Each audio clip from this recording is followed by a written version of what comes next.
Hi friends, എല്ലാവർക്കും സുഖമാണല്ലോ അല്ലേ? ഞാൻ ഒരു ഓണം കൊള്ളാൻ പോവാണ്. അതിനുള്ള റെഡി ആവലാണ് ഈ കാണുന്നത്. ഈ ഒരു പരിപാടിക്ക് എനിക്ക് അധികം സമയമൊന്നും ചിലവാവില്ല. കാരണം ഞാൻ വല്ലാതെ മേക്കപ്പ് പ്രൊഡക്റ്റ്സ് ഒന്നും യൂസ് ചെയ്യലില്ല. പൗഡർ, കൺമഷി, മസ്കാര ഇതല്ലാതെ ഞാനൊന്നും തേക്കലില്ല. അതുകൊണ്ട് എൻ്റെ ഈ ഒരു പരിപാടികളൊക്കെ പെട്ടെന്ന് കഴിയും. പിന്നെ എനിക്ക് എവിടെ സമയം പോകുകയെന്ന് വെച്ചാൽ ഈ ഒരു പെണ്ണിനെ ഒരുക്കാനാണ് എനിക്ക് എപ്പോഴും സമയം പോവുക. ഇവളാണെങ്കിലും കൊമ്പങ്കാട് കോയൻ്റെ മരിച്ചെരുപ്പും കൈ പിടിച്ച് അങ്ങനെ നടക്കുന്നുണ്ട്. ലാസ്റ്റ് അതൊക്കെ കാലും മെടിയിച്ച് ഓളെ ഒരുക്കാനൊന്നും നിന്നില്ല. ഇട്ട ഡ്രസ്സ് എടുത്തുങ്ങാണ്ട് ഓളെയും കൊണ്ട് താത്താൻ്റെ വീട്ടിലേക്ക് പോയി. താത്താൻ്റെ വീട്ടിലാണ് ഇന്നത്തെ ഓണപ്പരിപാടി ഉള്ളത്. ഓൾ ഇന്നലെ വിളിച്ചിട്ടായിരുന്നു നമുക്ക് നാളെ ഇവിടെ ഓണം ഉണ്ടാക്കിയാലോ, ഈ ഇങ്ങോട്ട് വന്ന്. അവിടെ ചെന്നപ്പോൾ റിഷൊക്കെ സെറ്റ് മുണ്ടൊക്കെ എടുത്ത് ഫുൾ സെറ്റായി നിൽക്കുകയായിരുന്നു. ലിച്ചു ആണെങ്കിലോ ഇന്നസെൻറ്റിൻ്റെ മുണ്ടഞ്ഞമാരി അവിടെ സാരി ചുറ്റിയെടുത്ത് കൂടെ തന്നെ ചുറ്റി നടക്കുകയാണ്. പിന്നെ കിച്ചണിൽ പോയപ്പോൾ അവളവിടെ എല്ലാതും ഉണ്ടാക്കി വെച്ചിരുന്നു. അവളോട് ഞാൻ പറഞ്ഞിരുന്നു ഞാൻ ഇന്ന് രാവിലെ വരാം, എന്നിട്ട് അരിയാനുള്ളതും ഒക്കെ ഇങ്ങനെ അരിഞ്ഞ് തരാം, വെജിറ്റബിൾസൊക്കെ ഞാൻ നേരത്തെ വരാമെന്നൊക്കെ പറഞ്ഞു. അപ്പോൾ ഓളിനോട് പറഞ്ഞു ഈ രാവിലെ നേരത്തെ വരണ്ട, ഈ വന്നതിൻ്റെ പണിയൊന്നും ഒരുങ്ങൂലെന്ന്. അതങ്ങനെയാണ്. എടുത്തിയാളും അനുസത്തിയാളൊക്കെ എല്ലാവരും പാടെ കൂടിയാൽ ആരെങ്കിലുമൊക്കെ തിന്നിരുന്നുങ്ങാണ്ട് സമയം പോകും. എന്തിനു പറയുന്നു, വീട്ടിൽ ചെന്നാൽ ഉമ്മ തന്നെ പറയലുണ്ട് നിങ്ങൾ വന്നഞ്ച പണിയൊന്നും ഒരുങ്ങൂല, ഒക്കെ സ്വയിപ്പാകും, കുളിക്കാനൊക്കെ നേരം വൈകും എന്നൊക്കെ പറഞ്ഞു ഉമ്മ തന്നെ ചീത്തറിയലുണ്ട്. അതുപോലെ ഇവളെല്ലാതും ഉണ്ടാക്കി സെറ്റാക്കിയിരുന്നു. പിന്നെ വായൻ്റെലൊക്കെ വെട്ടി കൊടുന്ന് വെച്ചിട്ടുണ്ട് ഭക്ഷണം കഴിക്കാനുള്ളത്. പിന്നെ അവൾ അവിടെ പായസം ഉണ്ടാക്കണ തിരക്കിലായിരുന്നു.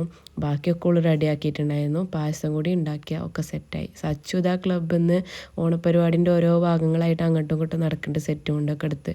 പിന്നെ അങ്ങനെ നമ്മൾ ഫുഡ് കഴിക്കാനുള്ള ഇലയൊക്കെ വിരിച്ച് ഫുഡൊക്കെ വിളമ്പൽ തുടങ്ങി. പഠിക്കണ കാലത്ത് ലാംഗ്വേജ് അറബി ആയതുകൊണ്ട് തന്നെ പൊട്ടിട്ട സുഹൃത്തുക്കളൊന്നും എനിക്കുണ്ടായിട്ടില്ല. അതുകൊണ്ട് തന്നെ ഫ്രണ്ട്സാളെ വീട്ടിലേക്കൊന്നും ഞാൻ ഓണം കൊള്ളാൻ ഇതുവരെ പോയിട്ടുമില്ല. ആകെ ഉണ്ടായിരുന്ന സമാധാനം വീടിൻ്റെ ചുറ്റുവട്ടത്തുള്ള ചേച്ചിമാരെ വീട്ടിലേക്കൊക്കെ ഓണം കൊള്ളാൻ പോകുന്നതായിരുന്നു കേട്ടോ. കല്യാണം കഴിഞ്ഞിങ്ങാണ്ട് ഇങ്ങോട്ട് പോന്നപ്പോൾ അതും നഷ്ടപ്പെട്ടു. പക്ഷേ ഇതുപോലത്തെ കൂടപ്പിറപ്പാളുണ്ടെങ്കിൽ നമ്മൾ എവിടെയും വിഷമിക്കേണ്ട ആവശ്യമൊന്നുമില്ല അല്ലേ?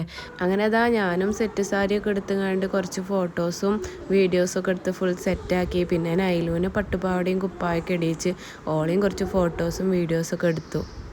ഫോട്ടോസൊക്കെ നമ്മുടെ ഇൻസ്റ്റാഗ്രാം സ്റ്റോറിയിൽ ഉണ്ടാവും. ഇൻസ്റ്റാഗ്രാമിൻ്റെ ലിങ്ക് ഡിസ്ക്രിപ്ഷനിലുണ്ട്. എല്ലാവരും ചെക്ക് ചെയ്യുക, ഫോളോ ചെയ്യുക, സപ്പോർട്ട് ചെയ്യുക. പിന്നെ നമ്മളിതാ വീട്ടിൽ നിന്ന് ഇറങ്ങിയാണ്ട് പിന്നെ നമ്മൾ ക്ലബിൻ്റെ ഓണാഘോഷ പരിപാടികൾ കാണാൻ വേണ്ടിങ്ങാണ്ട് പോയിക്കൊണ്ടിരിക്കുക കേട്ടോ. ഇതാണ് വരെ ക്ലബിൻ്റെ മുന്നിൽ ഇതാ അത്തപ്പൂവൊക്കെ ഇട്ടിട്ടുണ്ട്, ചെറിയൊരു അത്തപ്പൂവൊക്കെ ഇട്ടിട്ടുണ്ട്. പിന്നെ നമ്മളെന്താ ക്ലബിൻ്റെ ഓണാഘോഷ പരിപാടി നടക്കുന്ന സ്ഥലത്ത് എത്തി. ഇവിടെയാണെങ്കിലോ തകർപ്പൻ പരിപാടികൾ നടക്കുക കേട്ടോ. ഒക്കെ ചെറിയ ചെറിയ മക്കളാണ്. ഈ ചെറിയ ചെറിയ മക്കളെ പരിപാടികൾ കാണാൻ ഭയങ്കര രസമല്ലേ? സ്കൂളിലെ പരിപാടികളാണെങ്കിലും മദ്രസിലെ പരിപാടികളാണെങ്കിലും ഇതുപോലെയുള്ള ഓണപ്പരിപാടികളാണെങ്കിലും ഒക്കെ നല്ല രസമാണല്ലോ അല്ലേ? ഓലെ ആവേശവും സന്തോഷമൊക്കെ കാണുമ്പോൾ നമുക്ക് ഭയങ്കര സന്തോഷമാണല്ലേ? ഇതാണ് സച്ചുവിന് ഒരുപാട് പരിപാടി ഉണ്ട്, അതൊക്കെ കഴിഞ്ഞിട്ട് പോവാന്നൊക്കെ പറയായിരുന്നു ഞങ്ങളോട്. അവന് പങ്കെടുക്കുന്ന പരിപാടികളൊക്കെ വീഡിയോസ് എടുക്കണം എന്നൊക്കെ പറഞ്ഞാണ്ട് പോയി. ഇതാ അടുത്തത് ഓൻ്റെ ഷൂട്ട് ഔട്ടാണ്, അതായിരിക്കും വീഡിയോ എടുക്കണം എന്നൊക്കെ പറഞ്ഞിട്ടുണ്ടാവുക. ഏതായാലും അത് വളരെ ഭംഗിയായിട്ട് പൊട്ടിക്കണ്. നാണക്കേട് കൊണ്ട് ഓൻ അതിലൊക്കെ ഞങ്ങളെ കൺവട്ടത്തുനിന്ന് മാറി മാറി പോയിട്ടുണ്ട്. അങ്ങനെ പിന്നെ ഓൻ്റെ ഫ്രണ്ട്സും ഒക്കെ ഷൂട്ട് ഔട്ടിൽ പങ്കെടുത്ത് എല്ലാവരും ഉഷാറായി ചെയ്ത്. ആ സമയത്ത് നൈലും ഇതിലങ്ങനെ നടക്കുന്നുണ്ടായിരുന്നു കേട്ടോ. അടുത്ത ഗെയിമിലുള്ള ഒരുക്കങ്ങളൊക്കെ നാട്ടിലുള്ള വലിയ കുട്ടികൾ ചെയ്തുകൊണ്ടിരിക്കുന്നുണ്ടായിരുന്നു. ഇതൊക്കെ വളരെ കൗതുകത്തോടെ നോക്കി നിൽക്കുകയാണ് നൈലും റിഷും. അടുത്ത ഗെയിം സ്റ്റാർട്ട് ചെയ്തിട്ടുണ്ട്. സ്പൂണിൽ ലെമൺ വെച്ചങ്ങാണ്ടുള്ള ഓട്ടമായിരുന്നു ഉണ്ടായിരുന്നത്. ഫസ്റ്റ് ഫിനിഷിംഗ് പോയിന്റിലേക്ക് ലെമൺ ചാടിക്കാതെ എത്തുന്നവരായിരിക്കും വിന്നറായിട്ടുള്ളത്. ആദ്യം ചെറിയ കുട്ടികളെ പരിപാടിയാണ്. അത് കഴിഞ്ഞിട്ട് ഓരോ ഘട്ടം ഒരുപാട് കുട്ടികളുണ്ടായതുകൊണ്ട് ഓരോ ഘട്ടം ഘട്ടമായിട്ടാണ് ചെയ്തിട്ടുണ്ടായിരുന്നത്. ഇതിന് ശേഷമാണ് ബിസ്ക്കറ്റ് തീറ്റ മത്സരം.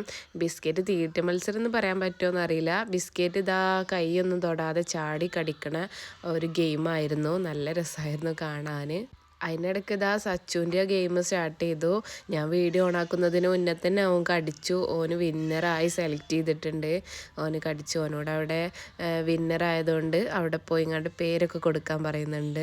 ഓൻ അതിൻ്റെ ഇടയ്ക്ക് ഞങ്ങളോടൊക്കെ വന്ന് പറഞ്ഞിരുന്നു 2-3 ഗെയിമിന് ഞാൻ വിന്നറായിട്ടുണ്ട്, ഗിഫ്റ്റ് ഉണ്ട് എന്നൊക്കെ പറഞ്ഞിരുന്നു. ഭയങ്കര സന്തോഷത്തിലായിരുന്നു കുട്ടികൾ. ഇതൊക്കെയാണല്ലോ കുട്ടികളുടെ ഓരോ സന്തോഷം അല്ലേ? അടുത്ത ഗെയിം സ്റ്റാർട്ട് ചെയ്തു. അടുത്ത ഗെയിം എന്ന് പറയുന്നത് ഓടിങ്ങോണ്ട് നമ്മുടെ സൂചിയിൽ നൂല് കോർക്കുന്ന പരിപാടിയായിരുന്നു. സൂചി കോർത്ത് കഴിഞ്ഞാൽ പിന്നെ പെട്ടെന്ന് ഫിനിഷിംഗ് പോയിന്റിലേക്ക് ഓടിച്ചെല്ലാൻ നമുക്ക് നടന്നുകൊണ്ട് സൂചി കോർക്കുന്ന പരിപാടിയായിരുന്നു. ഈ ഒരു ഗെയിം ഞാൻ ആദ്യമായിട്ടാട്ടോ കാണുന്നത്. ഇനി ഒരുപാട് ഗെയിമുകൾ കളിക്കാനുണ്ടായിരുന്നു. പക്ഷേ ഞങ്ങൾക്ക് മഴ പെയ്തതോടുകൂടി ഞങ്ങൾക്ക് പെട്ടെന്ന് വീട്ടിലേക്ക് പോരേണ്ടി വന്നു. ഞങ്ങൾ കുടയൊന്നും കരുതിയിട്ടുണ്ടായിരുന്നില്ല. പിന്നെ ആ കുട്ടികളെ മഴയൊന്നും കൊള്ളിക്കാതെ ഷാളിൻ്റെ ഉള്ളിൽ പൊതിഞ്ഞ് കൊണ്ടുപോയിരുന്നു. പിന്നെ ഓലല്ലേ ആൾക്കാർ അടങ്ങി നിൽക്കൂലല്ലോ. അങ്ങനെ ഇന്നത്തെ നമ്മളെ ചെറിയ ഓണാഘോഷ പരിപാടി ഇവിടെ അവസാനിപ്പിച്ചിരിക്കുന്നു. അപ്പോൾ അടുത്തൊരു വീഡിയോയിൽ കാണാം. Okay, by.